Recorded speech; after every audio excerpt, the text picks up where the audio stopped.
Welcome to food tech online. और आज के क्लास में हम कुछ इंपॉर्टेंट एमसीक्यूज डिस्कस करेंगे फूड इंजीनियरिंग टॉपिक पर। तो चलिए क्लास शुरू करते हैं। तो जैसे कि आपको पता है कि गेट एग्जाम आने वाला है, तो कुछ रिसोर्सेस है ई बुक के माध्यम से जो अवेलेबल है। इसका लिंक आपको इन ई बुक्स का लिंक आपको डिस्क्रिप्शन में मिल जाएगा।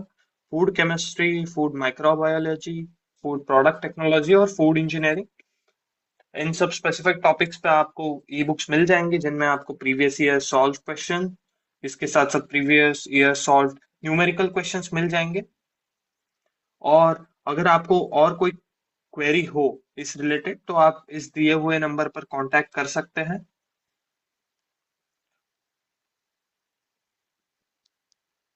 So let's start the lecture. तो शुरू करने से पहले, मेरे क्वेश्चन सॉल्व करने से पहले आप खुद से आंसर करने का ट्राई कीजिए। उसके बाद मार्क कीजिए आपका आंसर राइट आया या रॉन्ग आया। देन कमेंट्स में मेंशन कीजिए आपका 15 में से कितना स्कोर है। तो शुरू करते हैं फर्स्ट क्वेश्चन के साथ। सो dash dash can destroy the micro organisms and inactivate the enzymes. और हमको यहाँ पर चार प्रोसेसेस दी गई है: radiation, drawing, cooling, freezing.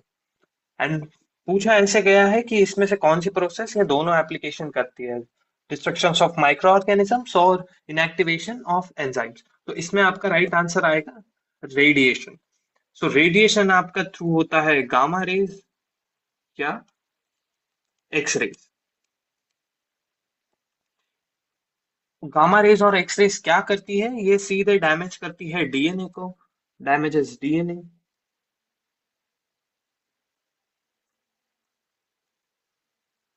Micro organism क्या, और उसके बाद जो उसका सेल्यूलर स्ट्रक्चर होता है, सेल्यूलर स्ट्रक्चर। और रेडिएशन से एंजाइम इनएक्टिवेशन कैसे होता है? तो इसके वजह से ये जो प्रोटीन्स होते हैं एंजाइम्स, उसका ये स्ट्रक्चर ब्रेक कर देता है।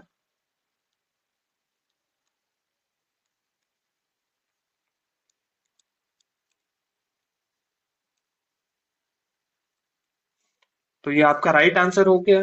बाकी प्रोसेसेस की बात करें तो ड्राइंग में आपका रिमूवल ऑफ मॉइस्चर होता है। इसमें भी थोड़ा आपका माइक्रोबियल ग्रोथ स्लो हो सकता है, और एंजाइम रिएक्शन भी स्लो हो सकता है, बट वो पूरी तरह से माइक्रोब्स डिस्ट्रॉय नहीं होते हैं और एंजाइम्स इनएक्टिव भी नहीं होते। और अगर बात करें कूलिंग और फ्रीजिंग की, सो इसका भी मोर ओवर सेम ड्राइंग जैसा है। ये माइक्रोबियल ग्रोथ को स्लो कर देता है। बहुत बार फ्रीजिंग में हमारे माइक्रोब्स इनएक्टिव हो जाते हैं फ्रीजिंग टेम्परेचर में, बट जैसे ही आपका टेम्परेचर फिर से राइज करेगा, आपके जो भी माइक्रोब्स है वो फिर से एक्टिव हो जाएंगे। तो नेक्स्ट क्वेश्चन पे जाता है। सो intimate contact occurs between the food or package and the refrigerant with dash dash freezing. So और हमें ऑप्शंस में दिया गया है blast freezing, cold freezing, pressure freezing और इमर्शन फ्रीजिंग। अभी क्वेश्चन को ध्यान से समझते हैं क्या। इंटीमेट कांटेक्ट मतलब कह सकते हैं direct contact, direct full contact. Occurs between क्या, फूड और पैकेज जो है उसका किसके साथ, रेफ्रिजरेंट के साथ। तो एक एक मेथड के बारे में डिस्कस करता है। तो ब्लास्ट और कोल्ड फ्रीजिंग में क्या होता है, आपका फूड रखा होता है, उसके बाद जो कोल्ड एयर होती है, कोल्ड एयर ब्लोन किया जाता है आपके फूड पे या पैकेज पे ऊपर से। तो इसलिए आपका ये आंसर भी गलत हो जाएगा, ये आंसर भी गलत हो जाएगा, बिकॉज इनमें डायरेक्ट फुल कांटेक्ट नहीं है और इनमें रिफ्रिजरेंट भी इन्वॉल्व नहीं है। इसमें कोल्ड एयर इन्वॉल्व है और हमारा फूड इन्वॉल्व है। प्रेशर प्रेशर फ्रीजिंग में आपका हाई प्रेशर यूज होता है, हाई प्रेशर इज यूज। इसमें भी नो रेफ्रिजरेंट। तो इसीलिए आपका सही आंसर आ जाएगा इमर्जन। इसमें डायरेक्टली इमर्स कर देते हैं हम हमारे फूड को लिक्विड रिफ्रिजरेंट में। आपका लिक्विड नाइट्रोजन हो गया या अ, आपका ब्राइन सॉल्यूशन हो गया। ब्राइन सॉल्यूशन एक एग्जांपल है, क्या, लिक्विड नाइट्रोजन। So ये second question. Next question. The transfer of heat from one particle to another by contact. तो एक पार्टिकल से हम दूसरे पार्टिकल में हीट ट्रांसफर कर रहे हैं, तो इसका आंसर क्या होगा? हमारे पास ऑप्शन में है conduction, radiation, convection, combustion. Radiation को मैं आपको पहले ही एक बार समझा चुका हूं, तो इसका सही आंसर होगा कंडक्शन। तो कंडक्शन में क्या होता है, जो हमारा हीट ट्रांसफर होता है वो direct particle to particle contact में होता है। ये आपको याद कर लेना है, ये one of the basic concept है। उसके बाद अगर बात करें हम इन दोनों प्रोसेसेस की, तो रेडिएशन की पहले बात कर लेते हैं। रेडिएशन में आपका इलेक्ट्रोमैग्नेटिक वेव्स होता है, इलेक्ट्रोमैग्नेटिक वेव्स जिनका एग्जांपल मैंने आपको दिया था, सो इनके थ्रू आपका हीट ट्रांसफर होता है। अगर हम कन्वेक्शन की बात करें, तो कन्वेक्शन में आपका जो हीट ट्रांसफर होता है वो फ्लूइड्स के थ्रू होता है। फ्लूइड्स में आपके गैसेस भी होते हैं और कुछ टाइम लिक्विड भी होता है। एंड जो कंबशन है, कंबशन ये कोई हीट ट्रांसफर का मेथड नहीं है। So combustion is basically a chemical process,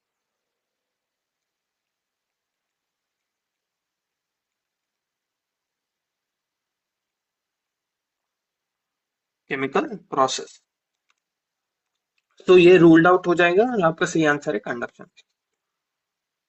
So, dash heating means the circulation of currents in one region inside a can, and this inside can distributes the heat to another.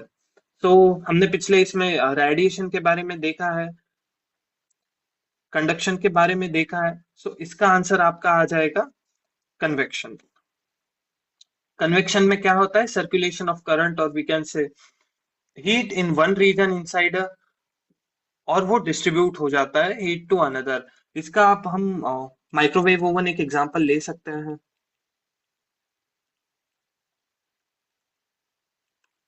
उसमें आपको इस तरह के convection देखने मिलता है cooking के लिए। Okay, next question. So dash dash transfer of energy is in the form of electromagnetic wave. So हमने पिछले क्वेश्चन में जस्ट डिस्कस किया है, इलेक्ट्रोमैग्नेटिक वेव्स अगर इन्वॉल्व है तो ये आपका हो जाता है रेडिएशन।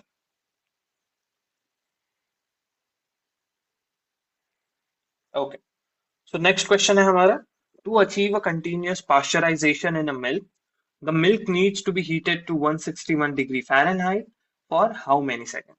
तो पहले क्वेश्चन को समझते हैं। हमको पास्चराइजेशन ऑफ मिल्क के बारे में पूछा गया है, हमको एक टेम्परेचर दिया गया है।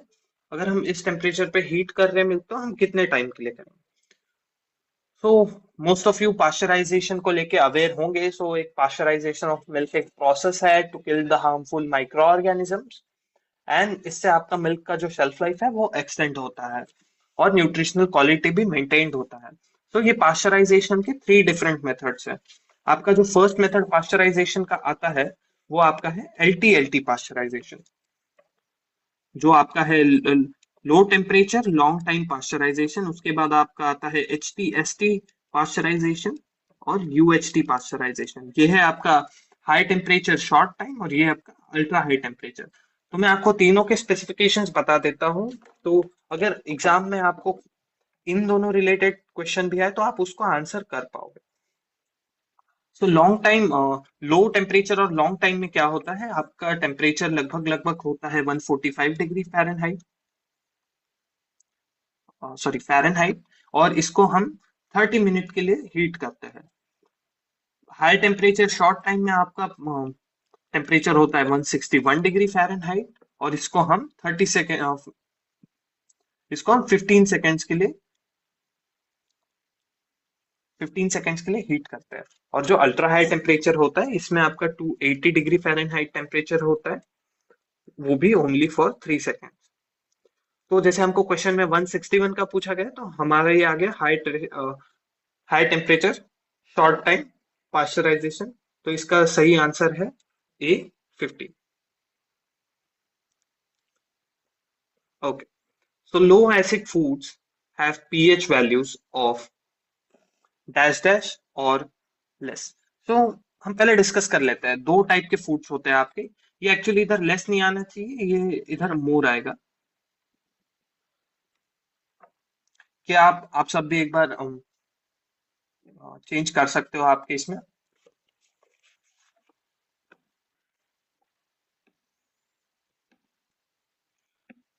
सो आपके फूड्स दो टाइप के होते हैं, एक आपका होता है लो एसिड फूड्स और एक आपका होता है high acid food.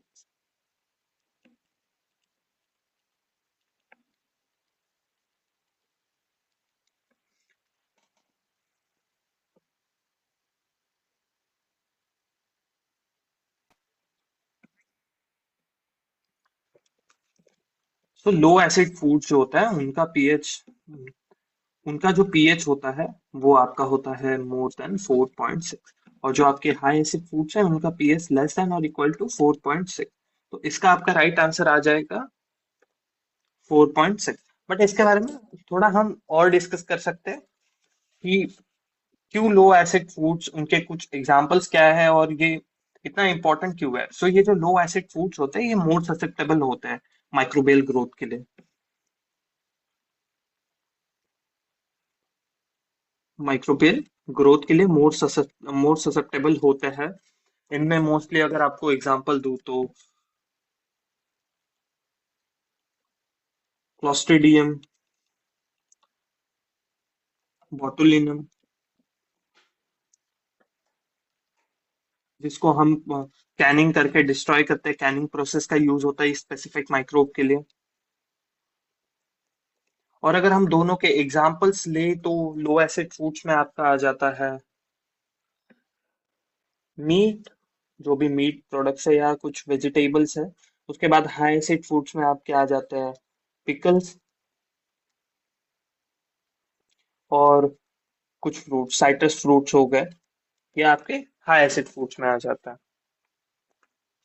Okay, so हमारा नेक्स्ट क्वेश्चन है, cool storage is considered any temperature from dash dash degree Fahrenheit to dash dash degree Fahrenheit.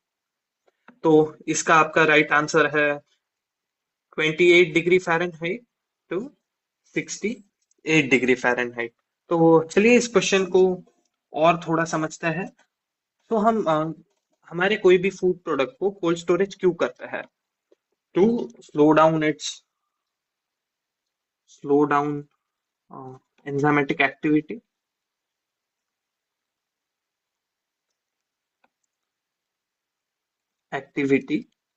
And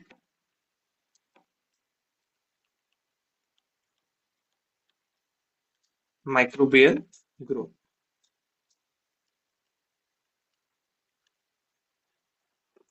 और अगर हम मोर ओवर इसके बारे में बात करें तो इस कोल्ड स्टोरेज में आप अपना फ्रेश प्रोड्यूस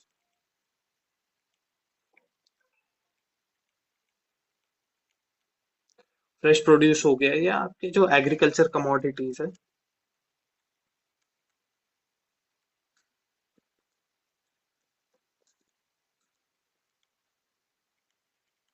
आप इनको स्टोर करते हैं।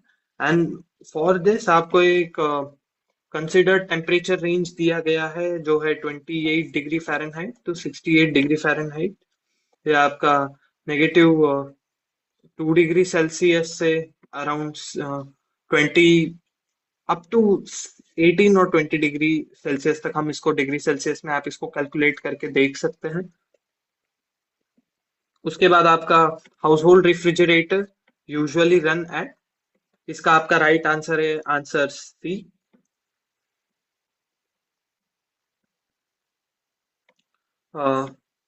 40.5 टू 44.6। मतलब आपका अगर आप इसको कन्वर्ट करोगे डिग्री सेल्सियस में तो ये आपका आ जाता है 4 degree Celsius to around 7 degree Celsius. So ये आपके यूजुअली आपके जो घर में रेफ्रिजरेटर होता है उनका ये टेम्परेचर होता है। हाँ, राइट नाउ अभी microbial growth slows eight a temperature under dash dash degree Fahrenheit. तो ये आपके लिए एक बहुत इंपॉर्टेंट कंसेप्ट है क्योंकि अगर आप टेम्परेचर रेंज देखें, अगर आप मैं आपको बताता हूँ -50 डिग्री सेल्सियस से लेके पॉजिटिव में 100 डिग्री सेल्सियस तक, तो ये आपका एक पूरा टेम्परेचर रेंज आता है। अगर आप इसमें अलग अलग लेवल्स डालें तो ये आपका आ जाएगा एक 0 डिग्री सेल्सियस, ये एक आपका आ जाएगा 60 डिग्री सेल्सियस। और ये जो आपका जीरो, इधर से आपका एक 4 डिग्री आएगा या 8 डिग्री सेल्सियस आएगा, तो ये आपका 8 degree Celsius to 60 degree Celsius है, इसको आप डेंजर जोन बोलते हैं। इसमें आपका माइक्रोबियल ग्रोथ का चांस सबसे ज्यादा हायर होता है, माइक्रोबियल ग्रोथ का चांस आपके किसी भी फ्रेश कमोडिटी का। अबव 60 डिग्री सेल्सियस ये आपका मोस्टली यहाँ पर कुकिंग होता है, या इसको कह सकते हैं हाई टेम्परेचर, इसमें माइक्रो ऑर्गेनिज्म किल हो जाते हैं।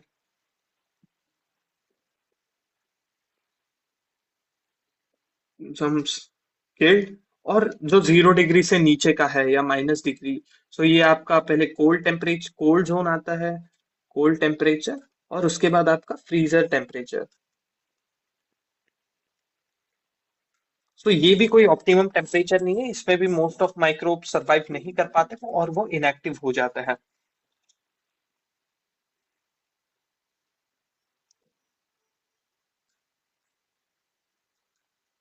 तो इसीलिए आपका इसका राइट आंसर आ जाएगा 50 डिग्री फ़ारेनहाइट।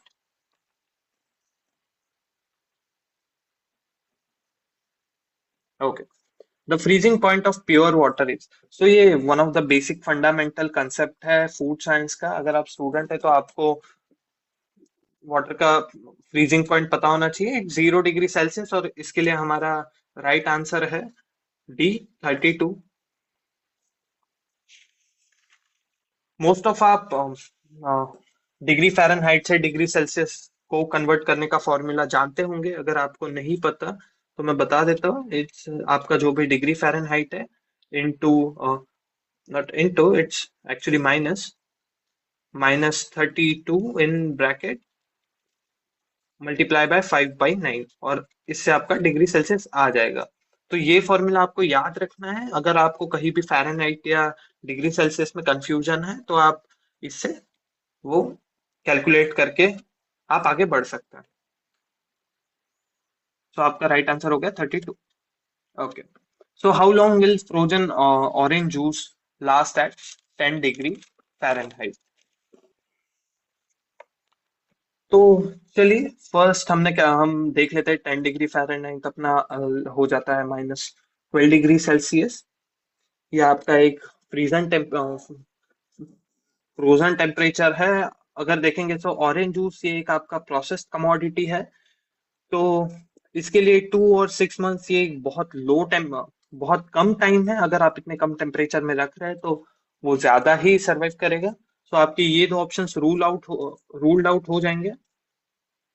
आपके पास बचता है 14 मंथ्स और 10 मंथ्स। सो इसमें से आपका सही आंसर आ जाएगा 10 मंथ्स, बिकॉज 10 to 12 मंथ एक ऑप्टिमम टाइम होता है किसी भी फ्रूट जूसेस के लिए, जो भी हमारे गाइडलाइंस आते हैं, भले इंडिया में एफएसएसआई का हो गया या यूएसएफडीए का हो गया हो। And 14 months is bit too long, तो इसीलिए आपका राइट आंसर आ जाएगा 12। बट ये आप रेंज पकड़ सकते हैं 10 to 12 मंथ तक का फ्रोजन ऑरेंज जूस के लिए। Okay. A suitable temperature for the storage of most of vegetable is, तो आपको ऑप्शंस में इधर दिया गया है 0 degree Celsius, 5 degree Celsius, 15 degree Celsius और 20 डिग्री सेल्सियस। तो ये दोनों जो है ये बहुत कम है, तो आप, और 20 degree bit more. So most of vegetables के लिए 15 डिग्री सेल्सियस इनफ होता है स्टोरेज के लिए, तो ये आपका राइट आंसर है। फिर कुछ ऐसे एक्सेप्शंस है, जैसे आपका ऑनियन हो गया, पोटैटो हो गया। इनमें थोड़ा हाई टेम्परेचर लगता है, या आपके रूम टेम्परेचर 25-30 तक भी आप इनको स्टोर कर सकते हैं। इसके बाद अगर हम बात करें जो मोस्ट ऑफ ये कोल्ड स्टोरेजेस में होते हैं 15 डिग्री सेल्सियस में, इसका आपका कैरेट, बीट, ये सब एग्जांपल्स है। Next question. So the temperature of water in a rinsing sink of a double sink method of washing up should be. तो अगर आपको डबल सिंक मेथड नहीं पता, तो डबल सिंक मेथड के आपके पास दो वॉश बेसिंग्स होते हैं। एक में आपका आप वॉशिंग करते हो, आपका डिटर्जेंट और नॉर्मल वाटर रहता है। बट एक जो सिंक है वो कंप्लीटली बॉइल्ड वाटर से फिल्ड होता है, बॉइल्ड वाटर से फिल्ड होता है, तो फॉर सैनिटाइजेशन पर्पसेस ओनली।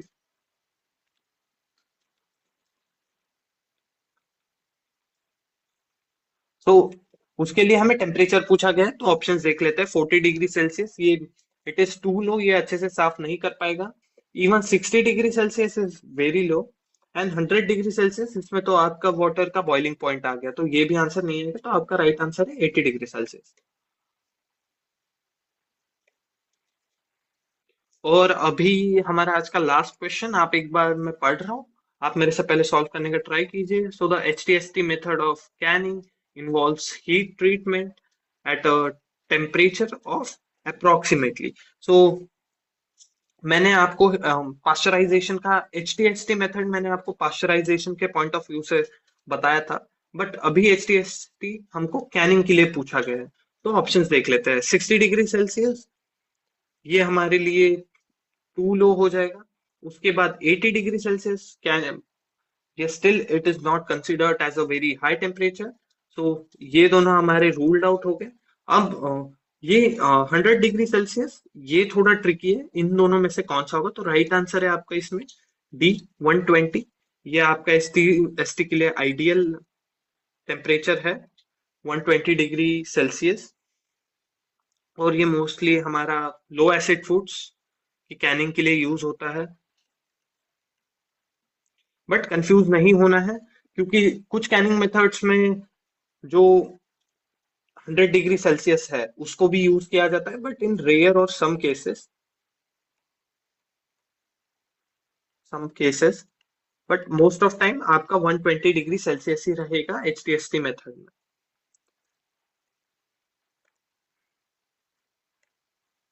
ठीक है, थैंक यू सो मच। आप अपने स्कोर्स कमेंट में बताइए। उतने टाइम के लिए अगर आपको हमारे प्लेटफॉर्म के बारे में और बताना चाहूँ, तो हमारा ऐप है, आप गूगल प्ले स्टोर से इंस्टॉल कर सकते हैं। करंटली गेट लाइफ साइंस का कोर्स लाइव है, इसमें आपका जनरल एप्टीट्यूड, केमिस्ट्री, माइक्रोबायोलॉजी और फूड टेक सब कंप्लीटली कवर्ड है। प्राइस में आपको 50% ऑफ मिल जाएगा, प्राइस इज जस्ट 999। उसके बाद CUET PG, CFTRI, FCI, food analyst, FSSAI, GATE, ICAR, NET, और जो स्टेट FSOs है, आपको इन एग्जाम्स के लिए भी प्रिपरेशन मटेरियल मिल जाएगा। और ब्रॉडली हमारे जो food processing, food chemistry, dairy technology, food microbiology, food laws and regulations and food engineering, ये सब टॉपिक्स भी कवर्ड है। तो आप जाके एक बार देख सकते हैं, हमारा ऐप इंस्टॉल कर सकते हैं।